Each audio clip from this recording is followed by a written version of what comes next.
most midlife women, we become less stress resilient with the change in hormones. For so many women, high cortisol, it's not just what it does to making us feel on edge all the time. It leads to increased belly fat. Impacts your sleep, which then knocks on to your appetite the next day. That downward spiral that we all feel is absolutely compounded by perimenopause and menopause. I mean, your brain is full of estrogen receptors. Jeez, it becomes a load harder. So let's just talk about what are some of the simple hacks of what we can control as a woman in her 40s, 50s, 60s who's juggling many, many things. What's in her control of what she can choose to do? And so welcome, Dr. Paul Taylor. This is the first time I get to call you Dr. Paul because you have just recently been awarded your PhD, which is very exciting. How does that feel?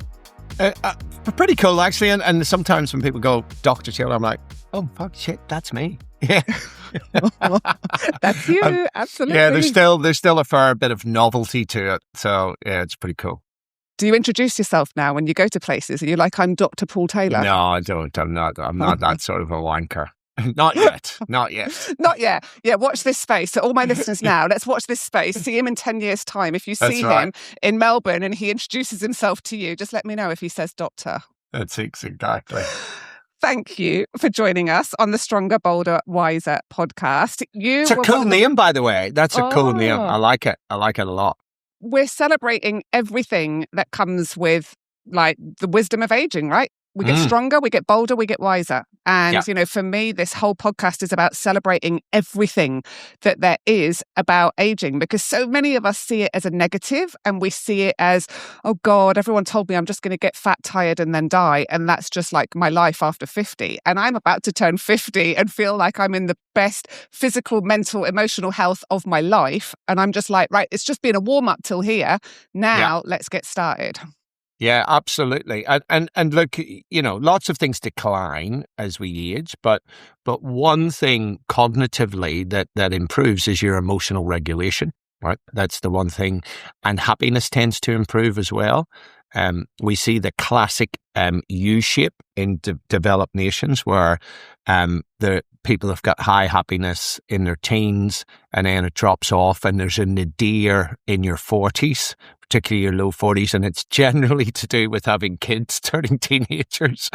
And then it tends to improve, right? So from about early 40s on, your happiness tends to improve. The key thing, I think, is to make sure that you are becoming stronger, because a lot of people become very weak and they're headed into an abyss, which we can talk about a little bit later on.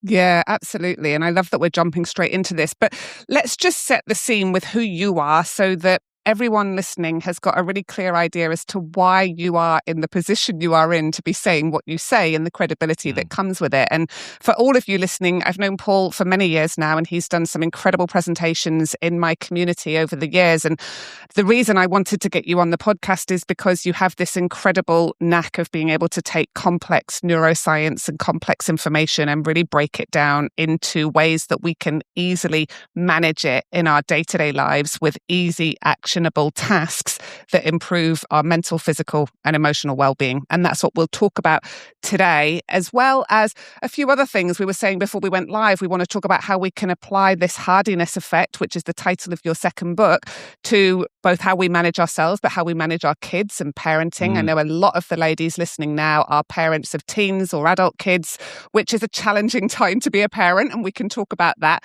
But let's start with you setting the scene of who is Paul Taylor and what do you stand for now as the man you are today with all of the credentials and study that you've done? What's your mission? So, my background's a little bit eclectic. I spent 8 years in the British Armed Forces.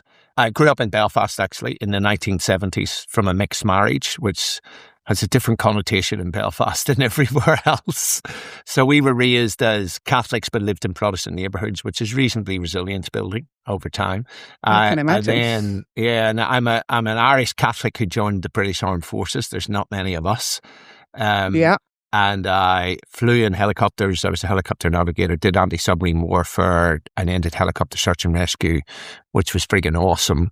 And then I left the military and became a geek. So I'm now an exercise scientist. I'm also a nutritionist. I got master's degrees in both. I'm a neuroscientist, and I've also now got a PhD in psychology, just to kind of close everything off. But above all of that, I like to call myself a pracademic, which means I like to take all the geeky academic research and turn it into practical tools that people can use on a daily basis to improve their lives. Right. And I guess my mission is probably encapsulated in my tombstone statement. And it kind of came out of something unfortunate where 8 colleagues and 2 of my really good friends got killed in a helicopter crash, 2 helicopters crashing into each other. I mean, you don't need to go into the detail, but I decided after that I was leaving the armed forces and decided to get into this whole space. So my tombstone statement is military man turned educator to help others become better versions of themselves. So that's kind of what I do. I love that. And what you're doing is taking something that a lot of people will go, oh, he's in the military, he's got training that I haven't had, so I can't do the things that he can do. But actually that's bullshit, right? Because what you do is take all of the tools, all of the understanding, all of the neuroscience, all the practical information, and let us, the everyday people that are just out there trying to make a living, raise our kids, do a good job, have healthy bodies, make it easy for us to be able to do that. And that's the most important thing here, right? Because we're all busy, we're all stressed, we've all got shitloads going on, but how can we just make our lives that bit easier and make our inner world, the place where we live inside our heads and our bodies, that bit more pleasant to live in, right? Yeah, look, absolutely. And it's not easy. You know, it's hard. I mean, I've been running a few businesses, you know, studying as well. We've got 2 kids. You know, our life's been manic at times. But for me, it's about prioritization and it's about really thinking about your future self and where you want to be and thinking about your values and the things that are important to you, which we might get into. But I think a lot of people don't do those things and it's easy to slip then into this life of comfort. I mean, I wrote about that death by comfort, and it's just this slow, insidious death by 1,000 cuts if we fall into that lifestyle that is so easy to fall into. It really is, you know, that lifestyle where you're not moving very much because you're too tired to. But that then impacts upon your energy and then negatively impacts upon your sleep. And then if you have bad sleep, you're stressed. And then if you've had bad sleep, you're more likely to eat shit food the next day. And particularly then if you're stressed, you're more likely to self-medicate with shit food and alcohol. And then the alcohol is going to impact your sleep. And then it's Groundhog Day, you know, and then you're yelling at your kids and all of this stuff. And it just, you get into this real negative vortex that's so easy to get into, right? And it actually sucks you into it. That's the key thing. So we have to really work quite hard to stay above it. And you can actually then get into a positive vortex that takes you up. But it isn't easy. And I think we'll unpack this as we go. Yeah, absolutely. And your first book, which I absolutely love, Death by Comfort, it just shines a light on actually understanding all the ways in our modern life that we avoid the hard things and how easy that is to do in the world that we live in. Because you go back even just one generation before, when we were growing up, we had to wait a week for the next episode. There was no Uber to just, you know, on your phone to be able to go and like just get something delivered to your door and all the rest of it. We even just one generation ago, how different and harder life was compared to today. So for my lady listening right now who's going, okay, let's talk about what is comfort and what is discomfort for you when you talk about your book, Death by Comfort. Let's unpack that a little bit. So comfort is things like being sedentary, because it's, you know, it's comfortable to sit on the couch and you know, we've all had that voice in our heads, and I've had the same voice, where you've had a hard day, it's a stressful day, you come home with freaking kids there, you're trying to get dinner ready, get them out to sport, all of that. And then after that's up, there's this little voice in your head going, you've had a hard day, you need a drink. Right? Sit down on the couch and have a drink, right? And we go, fucking hell, I deserve that, right? But then, as you pointed out with your grey area drinking, 1 can turn into 2, can turn into 3, and it, you know, that will then impact upon your sleep. The other thing around the comfort is the convenience foods. And yes, they're convenient. That's why that they're attractive, and they're very Moorish, and they are designed to hijack your brain's reward systems. They are specifically designed to do that, and they do that very effectively. And that just means that you need more of them, and then you're putting shit into your body that is then affecting your cells, which then affects your energy. This stuff then affects your sleep, and we just get into that negative spiral, right? So it is so easy to slip into it because we are hardwired to seek comfort. Why? Because in hunter-gatherer times, life was really friggin' hard.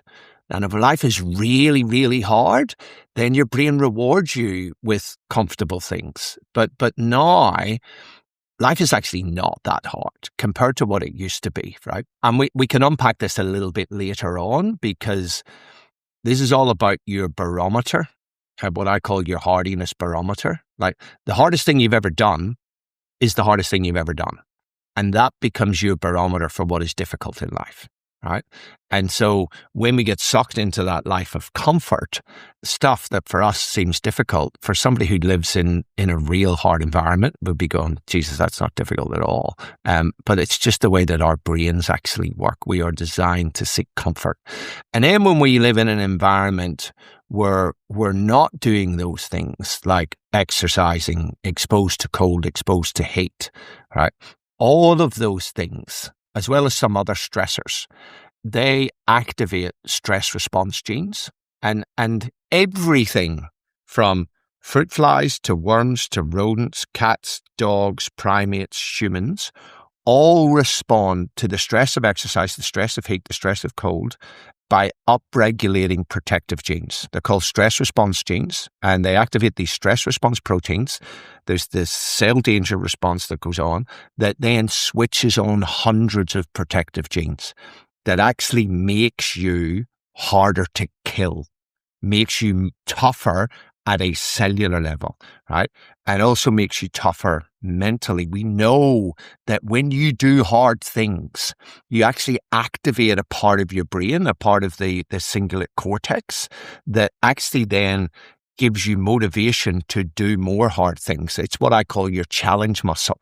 And when you're activating it, it grows bigger. And then stuff that used to be challenging is no longer challenging. But if you're not activating that part of the brain, it actually atrophies. And then stuff that isn't hard all of a sudden seems hard. Does that make sense?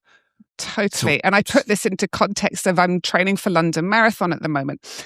And at the beginning, when I saw in my program, it's a 10K run. I haven't run for 18 months. So it's been hard to get that focus back. I'm like, oh my God, 10K is so hard. That is so hard. That's such a long way to go.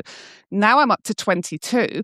And last week I had a 10K recovery run, and that just felt like a piece of piss. I was like, oh my God, 10K run, that's nothing. And so it's so true what you say, that when we do a hard thing, that sets the barometer, and then we can do the next hard thing and the next hard thing. But if we never actually do a hard thing or anything that our brain goes, oh, that's a bit hard, if we don't do that thing, our barometer must be so freaking low in the Western world. 100%. And here's the thing. So most people get exactly what you said, that if you train your body, then stuff that used to be hard is all of a sudden easier because you adapt, right? And then there's the principle in exercise science of progressive overload. So if you'd have just stopped at a 10K, then running that 10K now wouldn't seem as easy as it does. It's because you've progressively overloaded and you're doing more and more and faster. And then when you come back to the 10K, it seems pretty easy for your body because your body has adapted to that. What people don't realize, the human brain does the same thing. And it's that area, the part of your cingulate cortex that actually adapts, right? It's the seat of willpower, and it's like a muscle, but it responds by doing hard things, and it rewards you differently, right?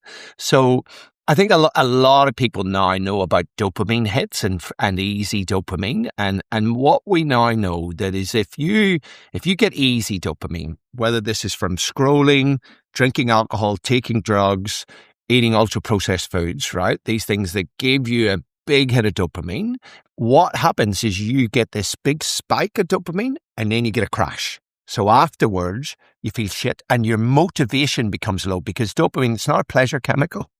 It's about goal-directed behavior and motivation to do things, right? So when that drops below baseline, you're not even freaking motivated to get off the couch, right? And you start to feel a bit crap. What we now know is that dopamine that is earned is very, very different. When you do hard things, your brain actually rewards you better for doing hard things. And there's a very good reason for this from an evolutionary biology perspective, because life was hard back then. So having to go out and hunt for hours and hours, or maybe even a couple of days, that's hard. Your brain rewards you for that whenever you feel it by giving you a sustained release of dopamine without the crash. Right? So it's more functional dopamine that is released when we do hard things, because your brain wants you to do them again. It wants you to go, yes, sorry, that was freaking hard, but feel awesome for doing it because I want you to do it again. Because your brain doesn't care about you. Your brain only cares about survival of the species. Right? That's what we're there for. That's what our genome is there for. It's to survive and procreate. So anything that you're doing that your brain perceives is going to go towards that, it's going to actually release dopamine to say, that felt good. Do it again. Right? That's the key thing. But our brains do adapt to challenge, and they atrophy from comfort. Yeah. I love this. And I think this is, we'll dive deeper into this as we go into this episode, because this is the heart of how we build resilience. And I would say improve mental health as well. I think one of the first things I ever heard you say that I wrote down, which was when I was attending a webinar many years ago. And it was the first time I'd met you and heard of the work that you were doing. And you said, life is the easiest it has ever been for humans.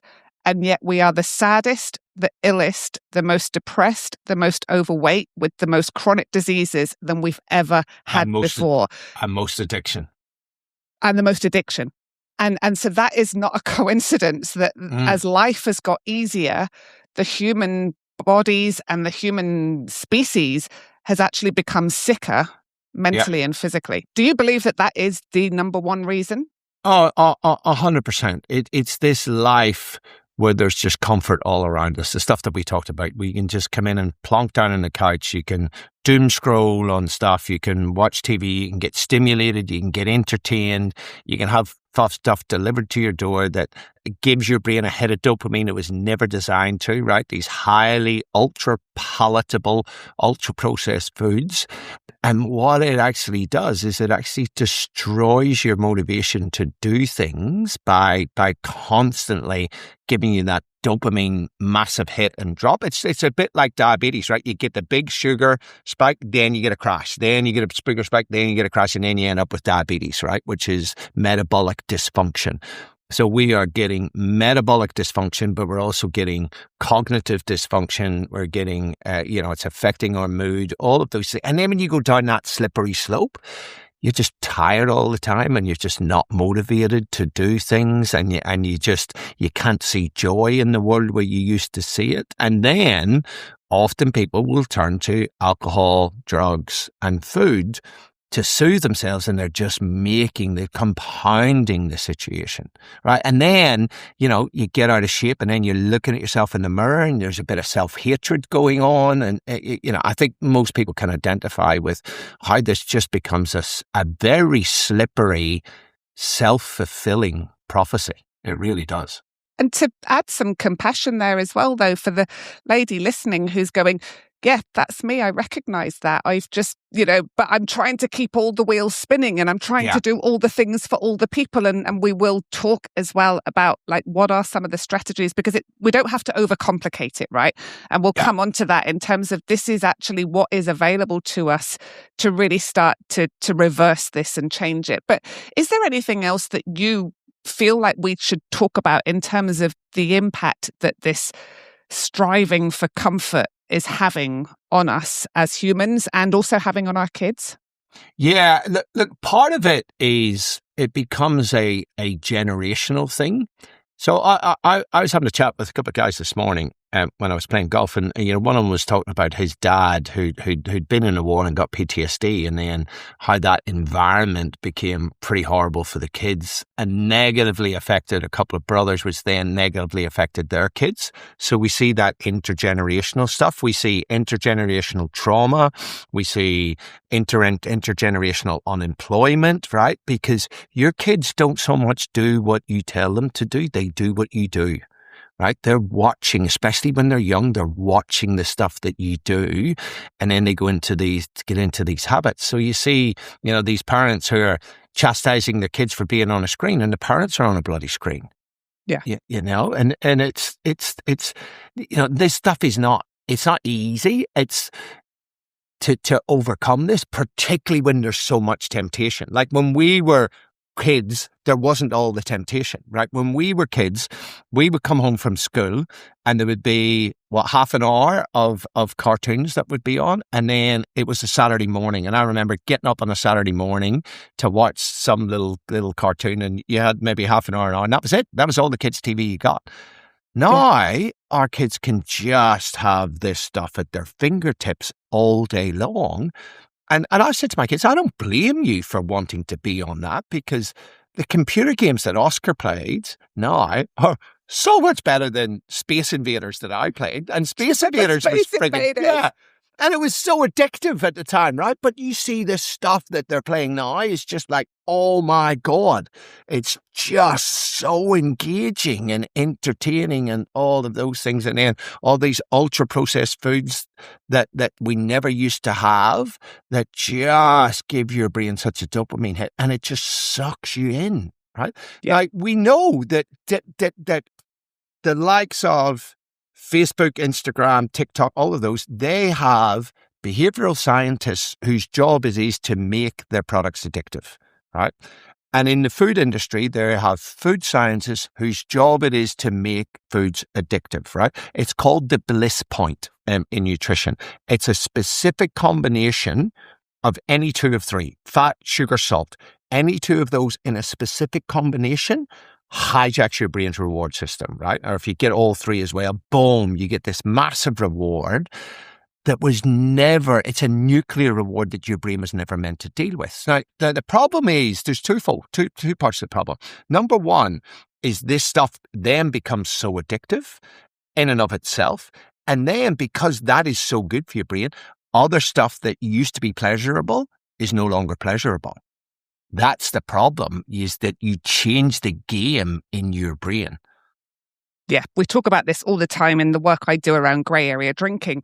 And a lot of the times the women notice when they first remove alcohol, after a month or so, they start noticing joy from these simple things that had been there all along, but they had stopped noticing because all their brain was doing was looking forward to the next drink. Yeah. And when we remove those fake dopamine highs that we're getting from artificial substances, we actually start finding those moments of joy and happiness that were there all along, but the brain just couldn't see them anymore.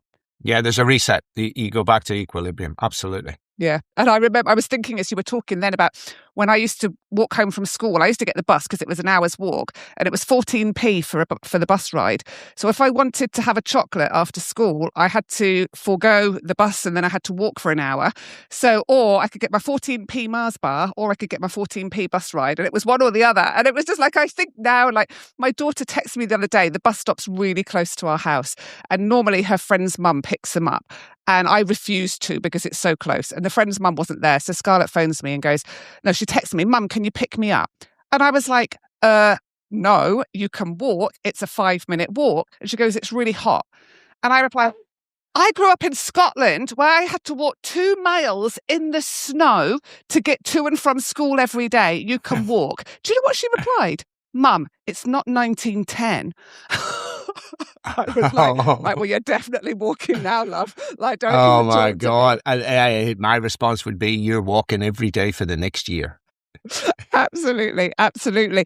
And there's another study I wanted to share with you. Actually, I was interviewing a neuroscientist in the UK last week, and he has a lab where they are they're assessing brains for dopamine responses, and they did a pilot study where they wanted to see in the month of August how long was the average teenager spending on their phone during the month of August? So August in the UK is the summer holidays, so they're not going to school.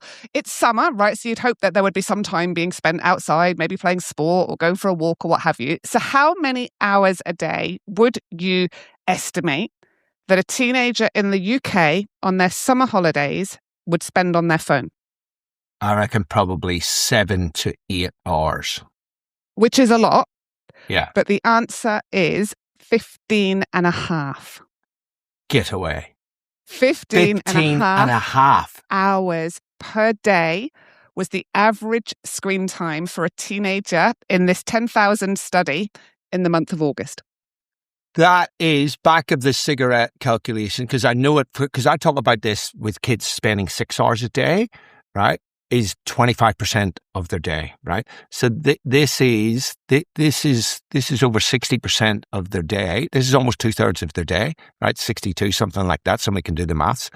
That's friggin' crazy, right? Right. Can you imagine extrapolating that over your life, right? Right. And if you lived to be 100 and they were doing that on a daily basis, they would be looking back on their deathbed at 100 going, I spent 62 years every second of every minute of every day on my phone. 62 years. Right? It's freaking crazy when you think about this.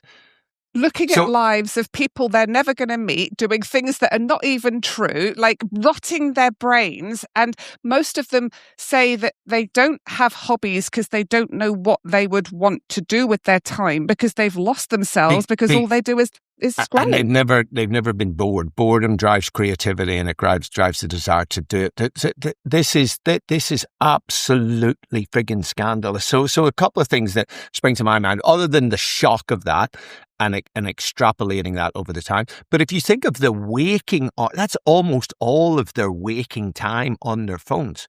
So part of Hardiness, which is obviously my new book, a Hardiness commitment. One part of that is being fully engaged in life. And I often say this in my talks, that I have an increasing concern that there's a greater and greater part of our society that is spending an increasing amount of their spare time within the confines of four walls with their heads buried in a goddamn screen. And what they're doing is they're looking at other people's lives. They're not living theirs. They are passive consumers of life, not actively engaged in life, right? I don't remember Aristotle or Socrates saying that the purpose of life is to be entertained by fucking cat and dog videos on YouTube. You know what I mean? It's right. Like, that is shocking. And the other thing that springs to my mind is, what the hell are their parents doing? Those children should be taken off them. That's my view, right? Like, and people go, oh, well, I was at work. There are things that you can do. You can control your kids' content in terms of how much screen time they have. We do it on ours. And I always say to parents, if you're not controlling the content of your kids, you're not being a good parent. You really are not. Like, all of the phones, they have limits on it, right? Interesting. So I'll tell you a story. So my daughter, Kira, who's now 19, she had limits on her phone. She had TikTok, she had Instagram. She was using it mostly for her baking. But we ended up, I think she had about 15 minutes of each. And then she came to us in year 11 and said, Dad, can you cut that down? So went down, I think she had 12 minutes on TikTok and 10 minutes on Instagram, right? And then she's 19, she's now at university. And I would be getting a little notification on my phone, Kira's asking for more time for Instagram, right? And I said to her once, Kira, you're at university. You're an adult now. We can take these things off. She said, I don't want you to. Wow. I want to have it, because she sees what happens to her friends. Because we have had the conversation since they were little kids about, here's the thing, but we need to put the guardrails on, and here's why. Because you get sucked into it, and you notice if you're on it for a long period of time, it affects your mood, and you come out grumpy, and you don't want to do other things. And she's then noticed, and she notices her friends, and she's now starting to get pissed off at her friends when they're sitting at dinner and they're taking their phones out. And she's like, can you just put your phone away? You've got to educate your kids around it. Like, you've got to sit your kids down and watch some of those documentaries around the phone use, because kids kind of get it, right? You've got to actually sit down and you've got to do the work with them, and you've got to put the parental controls on. And sometimes you need to, if your kid is not telling you that they hate you and you're ruining their life, you're probably not being a good parent. Yeah, I think Scarlett says that to me on a weekly basis at the moment. For my listener who's going, okay, what would be a great parental app? I want to take this step. Is there one that you really recommend that they? Well, no, iPhone. Well, we all have iPhones. iPhones do it. It's called. Right. It's in your. I think it's in the family sharing. It's parental controls. So you can every single app and even things like Chrome and Safari, you can put limits on it, and they then have to request when they run out of time, and then you can approve it for 15 minutes or an hour or all day, which you should never do. But it's just all the phones do it. It's dead easy. Just Google it. Yeah. And when we take this back to thinking about hardiness, let's start by just explaining, what is hardiness to you? So we've talked about comfort is where we seek an easy, quick, instant gratification moment instead of doing the harder thing. So let's talk about what hardiness actually is. So hardiness is a close cousin to resilience, but resilience is quite poorly defined in the academic literature, right? Is it a state? Is it a trait? Is it a process? Is it an outcome? Is it something you're born with, something you develop, something you do, or a result? Now, there is most psychologists kind of agree that it's more of an outcome.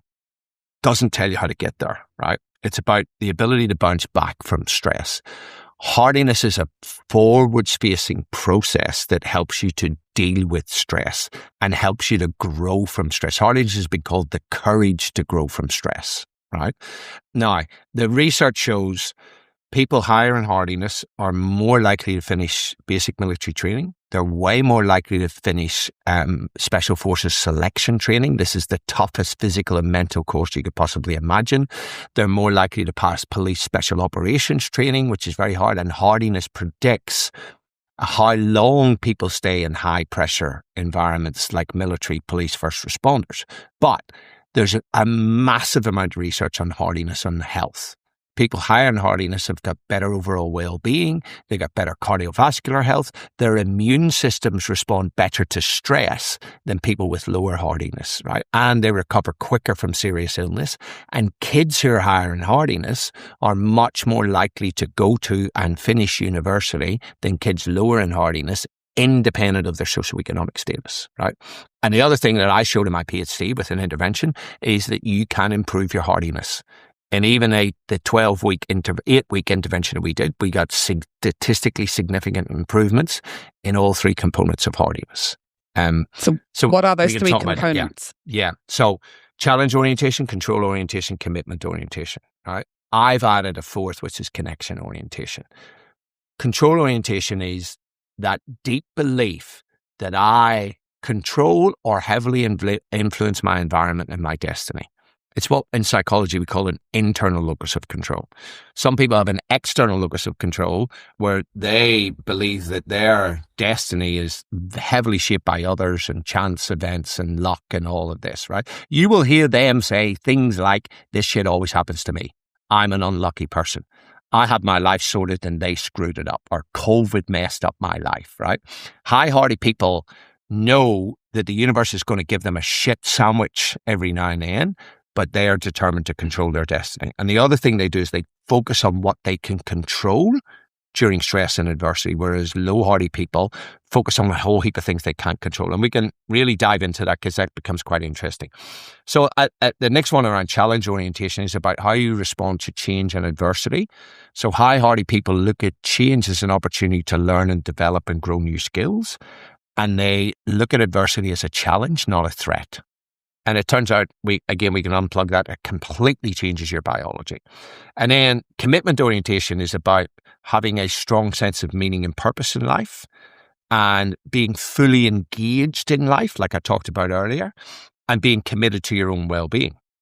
And we can see how control and commitment interact with each other, because if I believe that I can heavily influence my environment, my destiny, my health, I'm way more likely to be proactive about stress management and things like that, to exercise, to eat well, to sleep well, because I believe that that's going to have a big impact. Does that make sense to you? So they interact with each other.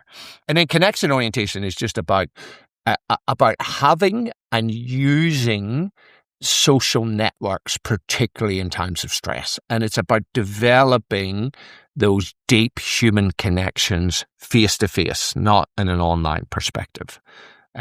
So together they make up the components of hardiness.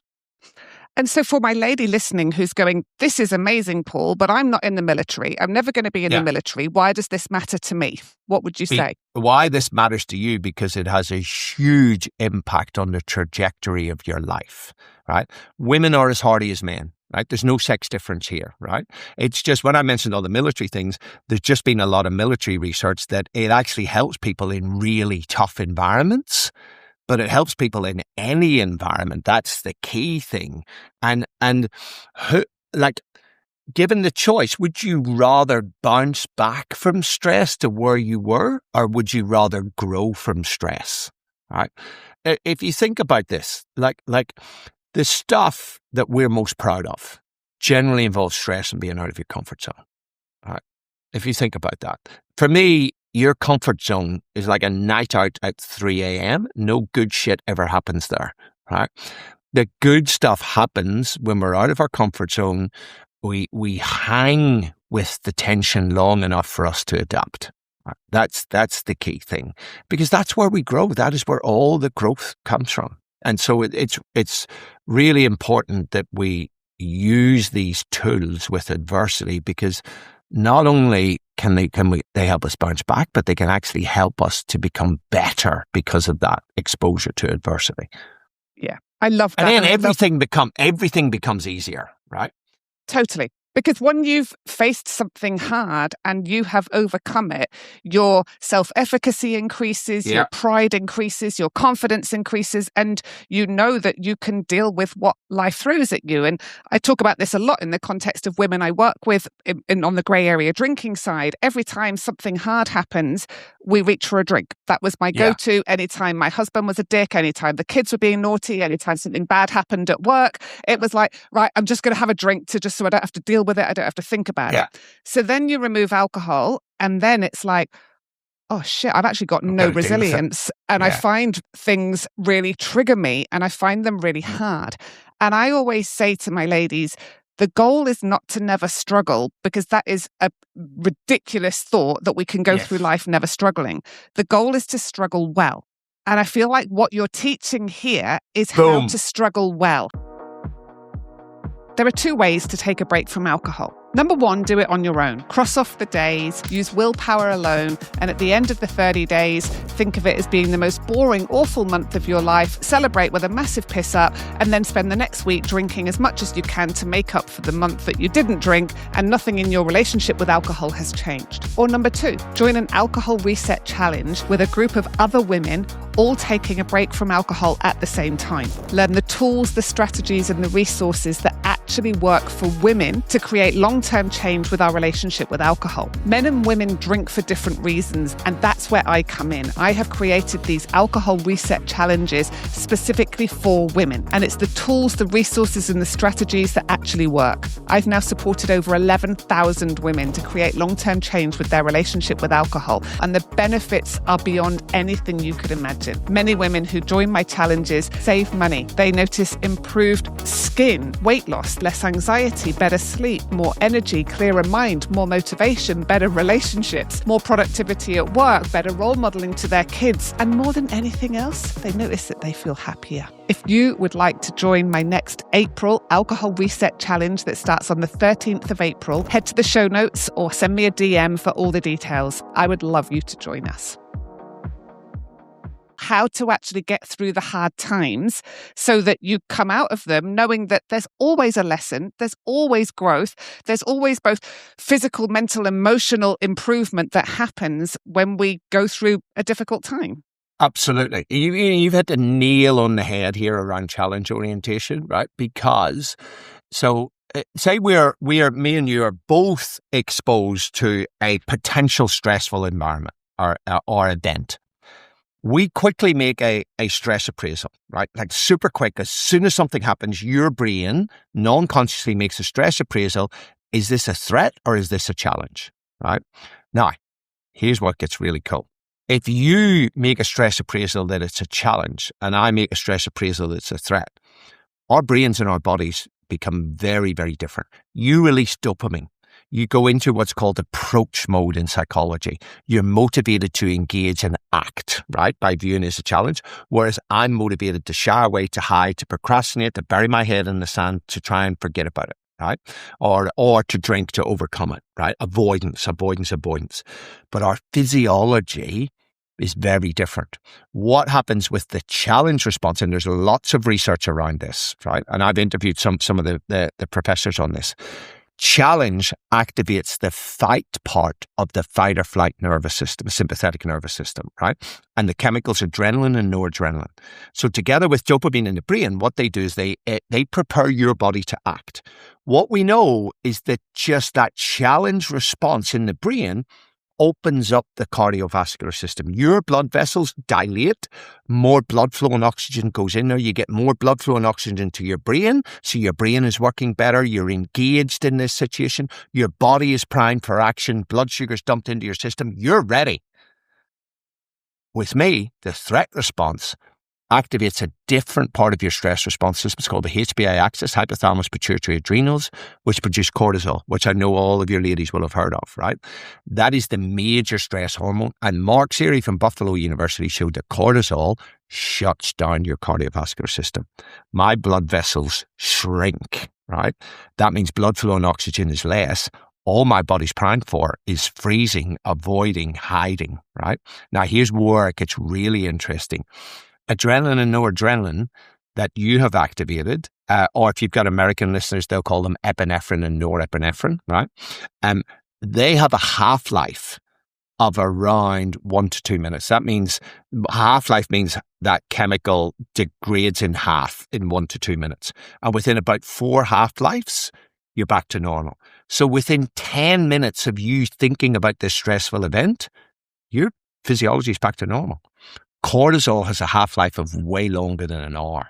That means that 5 hours later, I am still having a stress response, right? Cortisol is attacking my body, attacking my brain. And I can tell you, cardiovascular disease, quite a few forms of cancer, obesity, diabetes, neurodegenerative diseases, mood disorders are all driven by hypercortisolemia. Right? High sustained cortisol.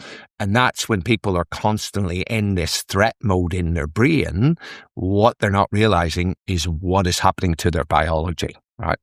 And so we can interrupt that automatic thing, right? And this is where my whole idea of sage and gremlin comes in, right? What would my best self do right now? Even if you automatically going, shit, this is bad, this is a threat. Take a breath, let's control. Okay, what would my best self do, right? You can switch to challenge mode, but how do you develop that capacity or that innate response of challenge? You do hard things. That's what we do. When you do hard things, you increase the size of that part of the brain I talked about, that there's a part of your cingulate cortex that is involved. When you do hard things, it becomes activated and it grows, right? And that is the part of the brain that then automatically goes, bang, this is a challenge. So this is the upward spiral that I'm talking about, right? So to get practical, it's like, if somebody is just constantly in a stress state, you're going to think threat, because what we know that happens when people have been chronically stressed, COVID we know has done it as well, the amygdala actually hypertrophies. That's the early warning system of your stress response, right? It's a central part of the emotional brain. We know it grows bigger and it becomes more sensitive. So you develop hypervigilance to stress and threat. Your brain starts to scan the environment for bad shit. And when you find it, you linger on it longer than people with a normal amygdala, right? So what we've got to do is we need a training program to overcome it, to quieten down the amygdala, to actually just go, let's first of all control our arousal. Let's just take a breath. And then my whole idea of your sage, your best self, what would my best self do right now? What happens when you ask that question is you come out of your emotional brain and your frontal lobe switch on. Because just saying the question, what would my best self do? Bang, your frontal lobes have to come on. Now we're cognitive, we're not having an emotional response. And we're much more likely to then see it as a challenge. And then when we see it as a challenge, we tend to engage in it. We're more likely to do the hard things, and then it becomes self-sustaining. Does that make sense? Yeah, absolutely. And what I'm taking from this is the external stressor event that has happened. It's still the same event. It's just how we perceive it. It's our perception of it that will then decide whether we go down the challenge or whether we go down that threat state. And if we go into the threat state, which I would say is where most midlife women tend to go, because we become less stress resilient with the change in hormones as well. Yes. We've not had this kind of training. No one's talked to us about this stuff before. And I know for so many women, high cortisol, it's not just what it does to making us feel on edge all the time. It leads to increased belly fat, increased weight. It impacts like so many different systems of our body. Your sleep, which then knocks on to your appetite the next day, and all exactly. And so that's that. So that downward spiral that we all feel is absolutely compounded by perimenopause and menopause. There's just no doubt about it, right? That drop off in estrogen. I mean, your brain is full of estrogen receptors. Fucking hell, geez, it becomes a shitload harder. I mean, I don't know if there's discussions on your podcast about HRT. There will be, yeah. I think and this is a bloke giving females advice, but when you look at the data from a science perspective, there was a lot of scaremongering went on a couple of decades ago about the Women's Health Initiative, which was this big study that showed that those who had HRT got more breast cancer. That study is now being completely poo-pooed. So if your doctor is saying HRT causes breast cancer, and by the way, the HRT they used those days was very, very different to the HRT that's used today, and there was something else in it that was actually triggering the breast cancer. If your doctor's still saying that, get a new friggin' doctor. Because it's clear that it's actually doesn't have an effect on breast cancer and is protective against dementia. Totally. And I've interviewed Dr. Helena Popovich before about dementia and HRT. And I'll tell you a really interesting thing that I notice. I've been on HRT for 3 years now, low-level estrogen and progesterone. If I forget to change my patch, the first thing I notice is not a change physically. It's my catastrophizing. Yeah. Suddenly kicks in and I see everything as threat. So we were at the Optus Stadium the other day, my son and I, watching a cricket game, and I could suddenly smell smoke. Now, rational Sarah, who's on her HRT, would just be like, oh, there's just some smoke. That's nothing. Some dude smoking. Right?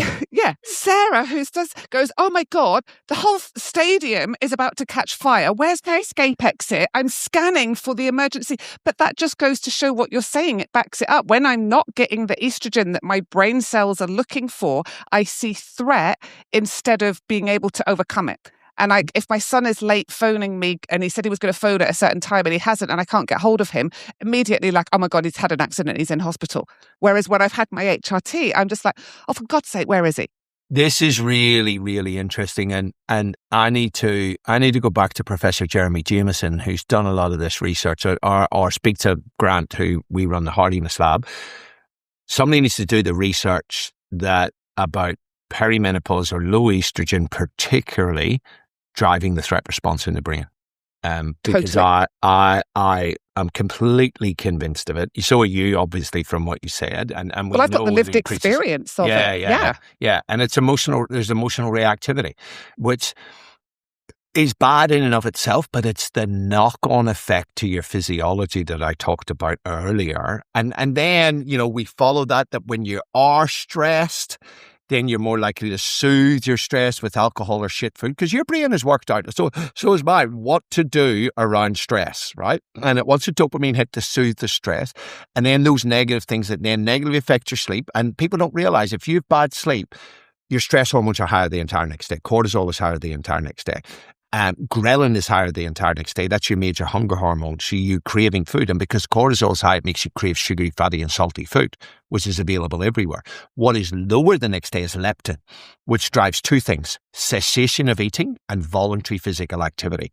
So after a bad night's sleep, you're tired, you're hungry, you're grumpy, you're much more likely to sit on your arse, you're way less likely to exercise, then you're less able to handle the stress of the day's events, then you're more likely to come home stressed, and then soothe your stress with either alcohol or shit food, which both impact your sleep that night. And then you're more emotionally reactive the next day, and then you throw in perimenopause or menopause, and fucking hell, that is just, it's a shit show. It's a shit show. It is. Yeah. And so to the lady that's listening to this and nodding along, like, I see you, I've been there. And I think that this is the most important part where we go, it's not your fault if you've got stuck into these, like, this vicious cycle and these habits, because it's about survival. But at some point we have to step off that roller coaster and get out of that hamster wheel. And, you know, I call the moment that I stopped drinking as being the moment I started living consciously. And I started to actually wake up and start to go, okay, what are the things I can do? Which comes back to the control part of what you talked about. What's in my control to look after me, to make me the best version of myself? Because there's a lot of shit I can't control, but there is so much shit I can. And so let's just talk about what are some of the simple hacks of what we can control as a woman in her 40s, 50s, 60s who's juggling many, many things. What's in her control of what she can choose to do? You know what I'm going to grab here? In this book, the Enchiridion by Epictetus. This is 2,000-year-old teachings by the Stoic philosopher Epictetus, as written by his student Arian. I'm going to give you the very first line, and I don't know if people are watching this, but if they are, they can read it. Of things, some are in our power and others are not. Right? This underpins the Stoics' zones of control. And according to Epictetus, and I'll just paraphrase here, the things that are in our power, our belief systems, our desires, what we choose to be afraid of, the thoughts we choose to linger on, but most importantly, our behaviors, our actions, and most important of all, how we choose to react to our circumstances. The Stoics said we can always control that. The stuff we can't control, and we get into trouble when we focus on the stuff that we can't control. We can't control the past. We can influence, but we cannot control and predict the future. We can't control other people's behavior. We can't control things like COVID-19, market forces, all of those things. And so I get people to, you take a problem that you're struggling with, you divide the page in two. And on the left-hand side, you write down everything that's in zone one, all the stuff that you can control. And you might put and/or influence. On the right-hand side of the page, you write down everything that you can't control. And then you do an energy audit.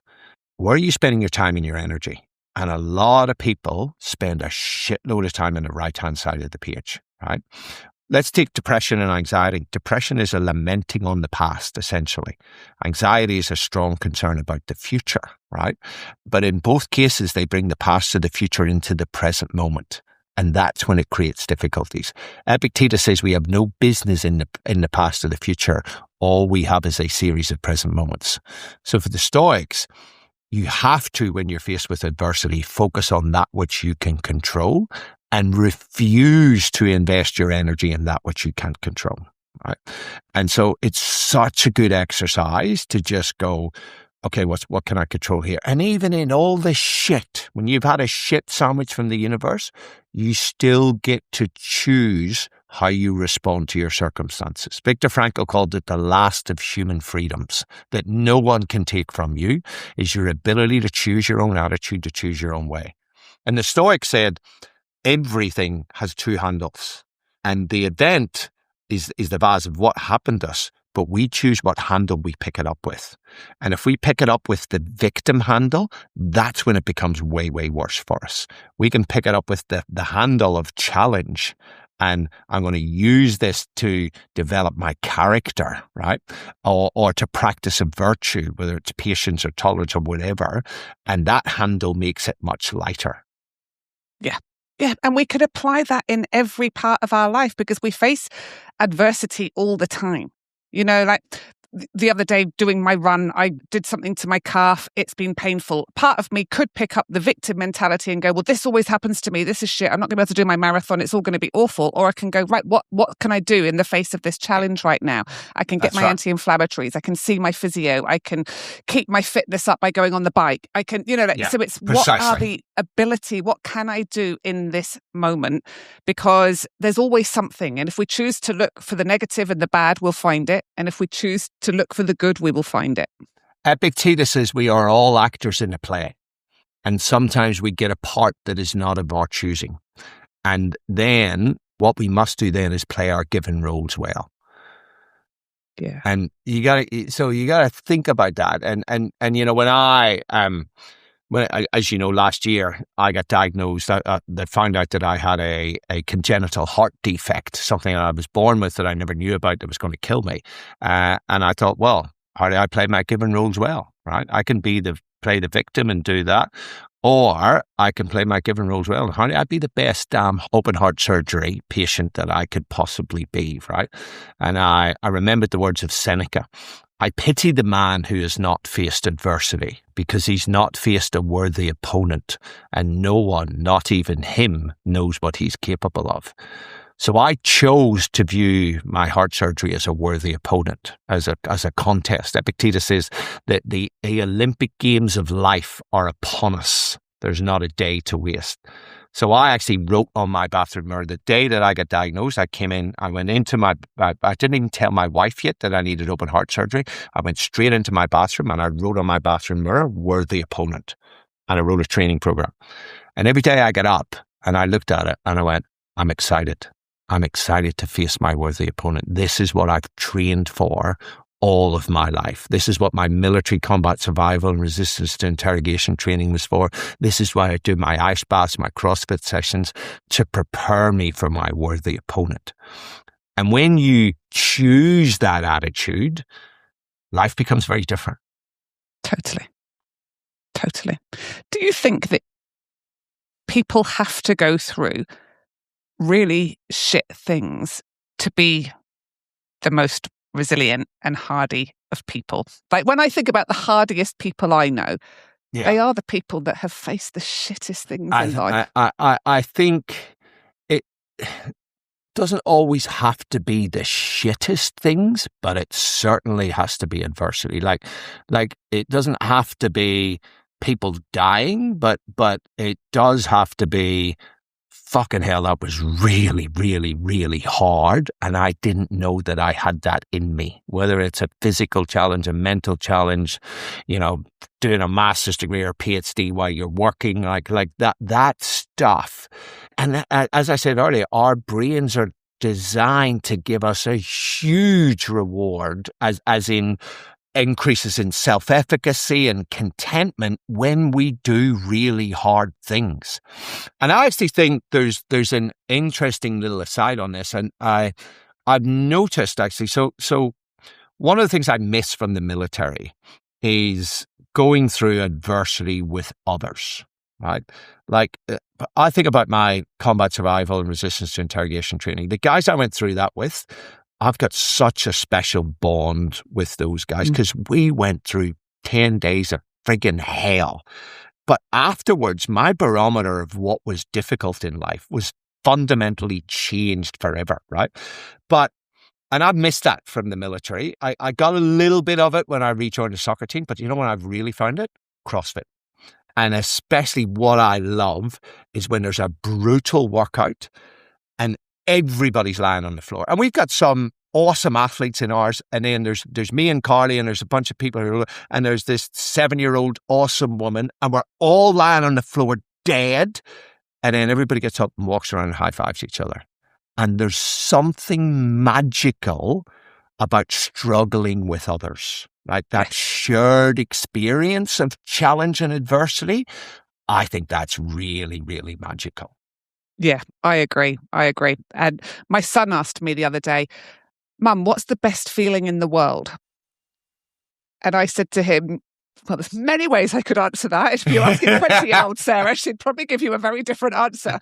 But as the woman I am today, this is what I will tell you. The PG best version feeling in the world is doing something really hard, working towards it and getting it. And getting there is nothing, I don't think there's anything better.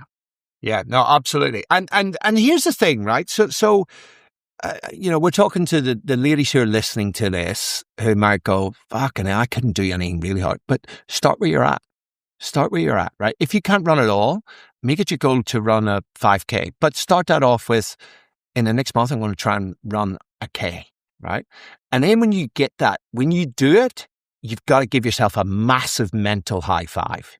You've got to go, fucking go me, right? You've just got to go like you've won an Olympic medal, because you kind of have. And that savoring really locks it into your brain, right? And then you go, okay, what's the next thing? And what's the next thing? And what's the next thing, right? So what does this do for my belief now, right? That can then spur me on. And that's where that part of the brain is actually adapting and growing.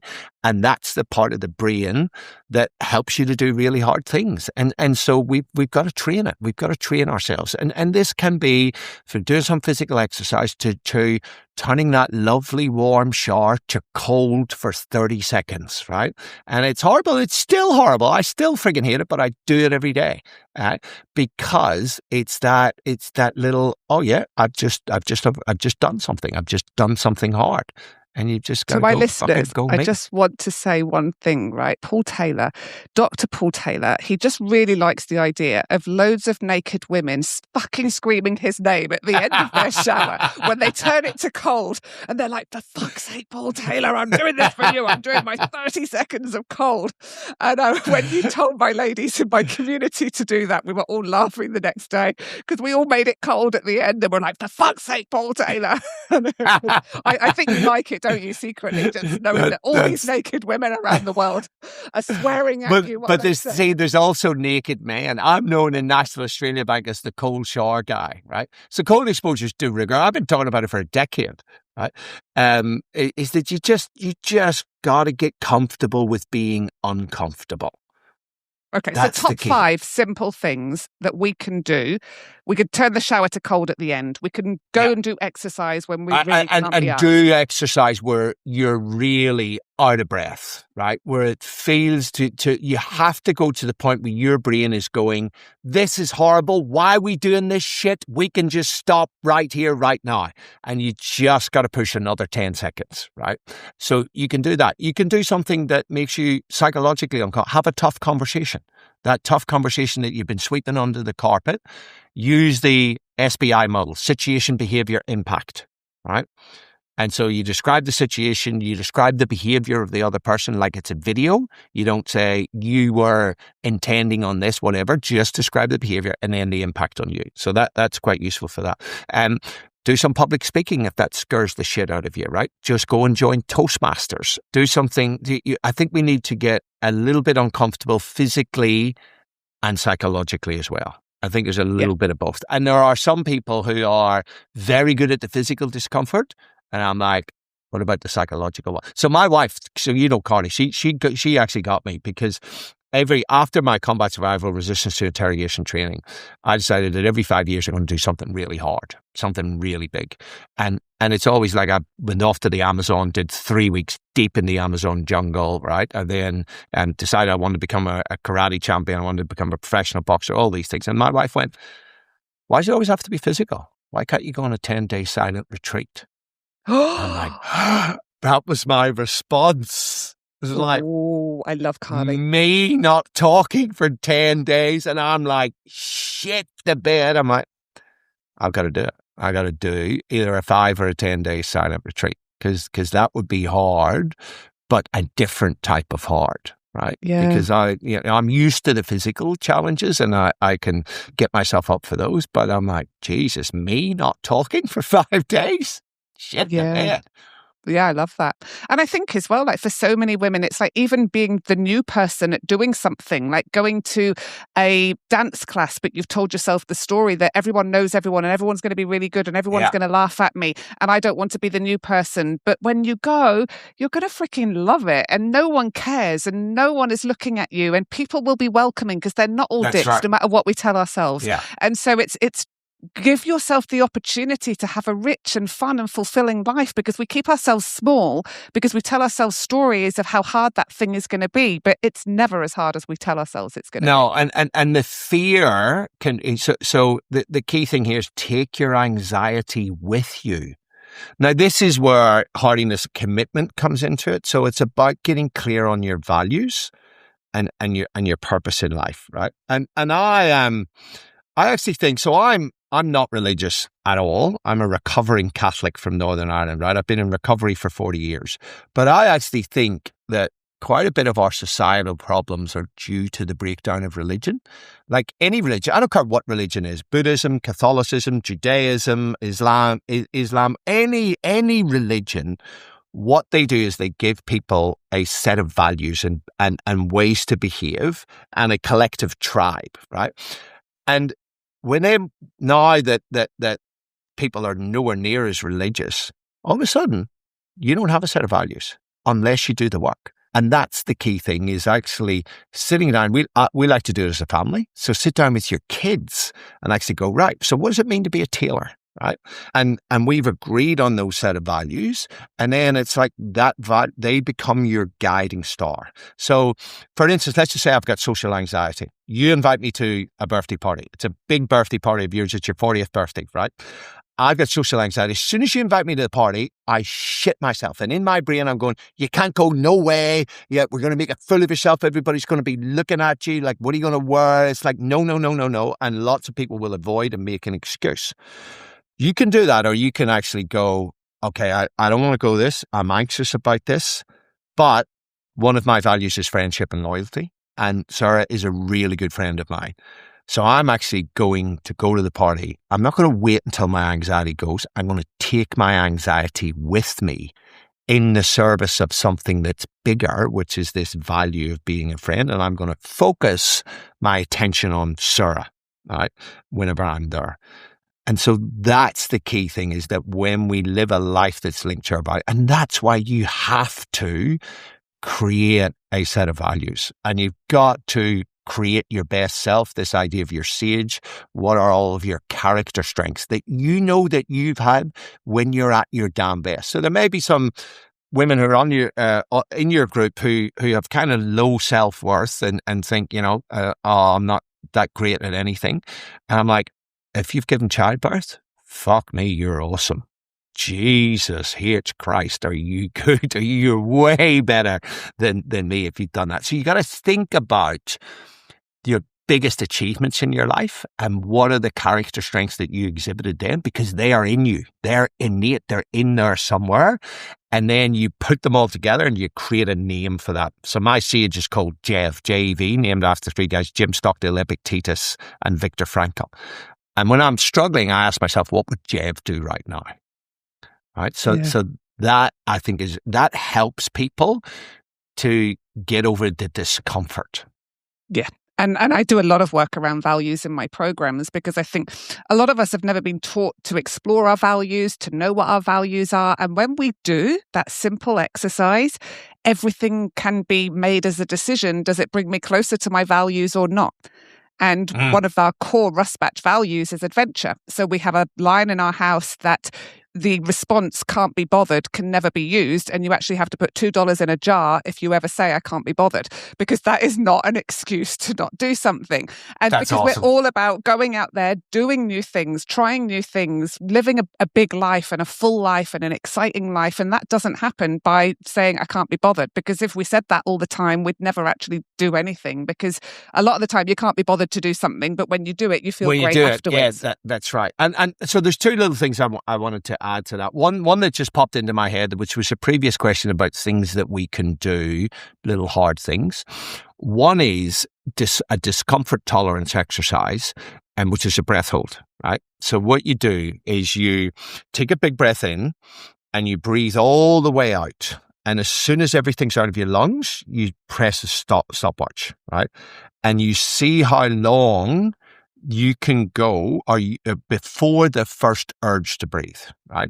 So for most people, it's kind of 15 to 20 seconds. And you'll feel that little urge in your solar plexus. That's the first urge, right? So you write down 15 seconds. Then what you do is you go and you take a breath and you breathe all the way out and you see how long you can go for, right?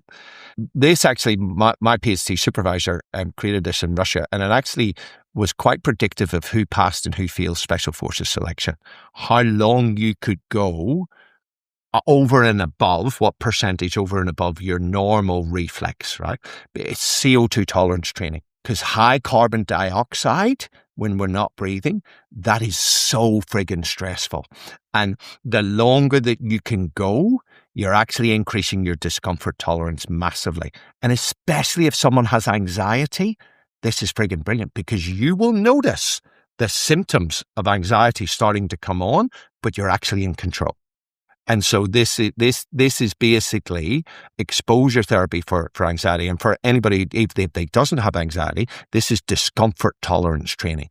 Discomfort tolerance in the academic literature is very strongly linked to distress tolerance. So discomfort is about physical discomfort.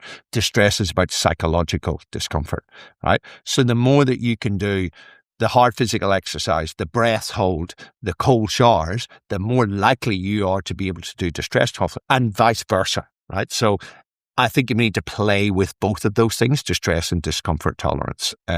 So yeah, that's what I wanted to add. And then there was something else that you said, and I've just gone complete blank. But anyway. We'll have a think about what that might be. The one thing I just wanted to come back to before we finish was at the start of this conversation, you said, I like the name of your podcast. And I said, Stronger, Bolder, Wiser. And that stronger word, and you said that is so important for us, particularly women, to be able to really hone in on. I mean, we've talked a lot about mental strength today and about how we build that, but that physical strength, and I will be doing a whole podcast episode on building muscle. And I know you've interviewed Dr. Stacey Sims before and the importance of that for a female body, but just give, what would be your 2-minute analysis for any woman who wants to age well with that stronger, bolder, wiser mentality from that strength perspective? Anybody who's listening to this, you have to lift heavy shit. If you want to improve how long you're going to live and also the quality of your life. And if you want to prevent dementia, the single best intervention for preventing dementia is resistance training, right? This came out of the SMART study. It was resistance training that was the biggest, right? The two biggest predictors of how long you're going to live is number one, your VO2 max, which is your cardiorespiratory fitness, and second is your grip strength. Your grip strength, which is not, and I don't want people all to go out and buy those little grip training things. Your grip strength is a proxy for your overall muscle strength. It's just very easy to do. If you have good grip, you've been lifting heavy shit, right? And that's really important because as we grow older, we lose muscle at a rate of between 3 and 8% per decade, and it accelerates as we get older. And as we hit 60, it falls off a cliff. Right. And it's not unusual for somebody to reach the age of 80 and have lost half of all of their muscle from the peak in their 20s. Right. Now, why is this a problem? Number one, the fast twitch fibers are the ones we lose first, the explosive ones. And I always say to people, if you're an older adult, you have to work on muscular power, right? Which is force times distance divided by time. If you think about this, if you trip, that ability to quickly stick out your hand and recover your feet, that is muscular power. And if you fall over and break a hip in your 60s, you got a 50% chance of being dead within the next 5 years. Falls are the 6th biggest killer of people in their 60s. They are the 5th biggest killer of people in their 70s. And not only that, sarcopenia, which is that progressive loss of bone and muscle, actually dramatically increases your risk of cardiovascular disease, of neurodegenerative diseases such as dementia, and also of metabolic diseases such as diabetes, right? And of some cancers as well. So right away here, you've got 4 of the top killers of people that are accelerated by low muscle and low bone mass, and it's independently the 5th and 6th biggest killer. So I actually think the biggest cause of death for people is low muscle strength. Wow. That's the mic drop. I think it's the biggest single cause of death. You got to get into the gym and lift heavy shit, and you got to eat lots of protein, right? Don't listen to these people who tell you need 0.8 grams per kilogram of protein per body weight. They're full of mad dog shit. As you get older, muscle protein synthesis drops off. This is well recognized. And most experts will now tell you need between 1.6 and 2 grams of protein per kilogram of body weight per day. So for me at 80 kilos, that's 160 grams of protein. That's a shitload of protein, right? Yeah. But on the bottom, it's probably 130 to 160. But you've got to try and go into older age with a bit of muscle and strength reserve, because it is inevitable that will decline. And the key thing here is that you want to be the last person in the gym, not the first person in the nursing home.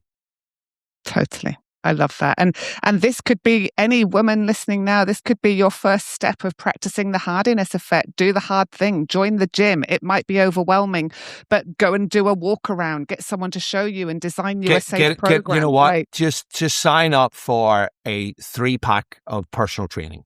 Get somebody to show. And if you have lots of limitations, go and see an exercise physiologist. Go to your doctor first. Tell them you want to exercise. They will write you a primary care plan for an exercise physiologist, and you will get 5 sessions free. Right? So I don't care what your restrictions are. An exercise physiologist will be able to design an exercise program for you, and you'll get 5 sessions free. Otherwise, just hire a personal trainer. Just understand what you're doing. Tell them you want to get strong. You want to do compound movements, and after a few guided sessions, you can be off and running. Yeah, love that. Right, I've got 4 very quick questions for you. Don't overthink it, just answer it. 1 resilience habit everyone should practice. Cold water exposure. Something society makes too easy. Something society makes too easy. Okay, yeah. I'm overthinking this. What would society make too easy? I think actually school makes it too easy now. Something life should be harder about. Life should be harder about. Yeah. What in life should be harder right now? Ability to get food. And what's the hardest experience that shaped you the most? Combat survival and resistance to interrogation training. I'd love to do an entire episode knowing all about that. I read David Goggins' book and I was obsessed, and I was like, right, I need to know all about this stuff. You're definitely coming back, Paul. We're definitely doing an episode on longevity. We're doing an episode on ultra-processed food. I need you to tell all the ladies the story about Kellogg's and about the cereal and where that came from. It's my favorite story ever, but we are completely out of time. Thank you so much. Where do the ladies find out more about you? Where do they get your books from? What else can they know about you? Yeah, so my website, paultaylor.biz, B-I-Z. Also on Instagram, just search for Paul Taylor. I don't even know what I am on it, but probably the podcast, the Hardiness podcast. That would be, if they like this, where to get more. But you can buy my books on my website, or you can buy them off just Amazon or whatever. And that's Hardiness and Death by Comfort. Yeah, they're the 2 books, The Hardiness Effect and Death by Comfort. And yes, if your organization has corporate speakers, I'd be happy to come in and deliver a high impactful speech. Yeah, your presentations are incredible. That's where I first heard you. And thank you so much for your time. Thank you for unpacking all of this with me. I highly recommend your books, and I look forward to talking to you again. Yeah, and hey, well done on you getting a podcast up. Great questioning, and not. I think I really want the listeners to understand this was not structured, this was not planned, this was just us friggin' winging it, and that's when you know somebody is good, when they can just wing it and ask questions on the cuff. So good job. Thanks, Paul. Dr. Paul. Thank you. Pleasure. I'll see you soon.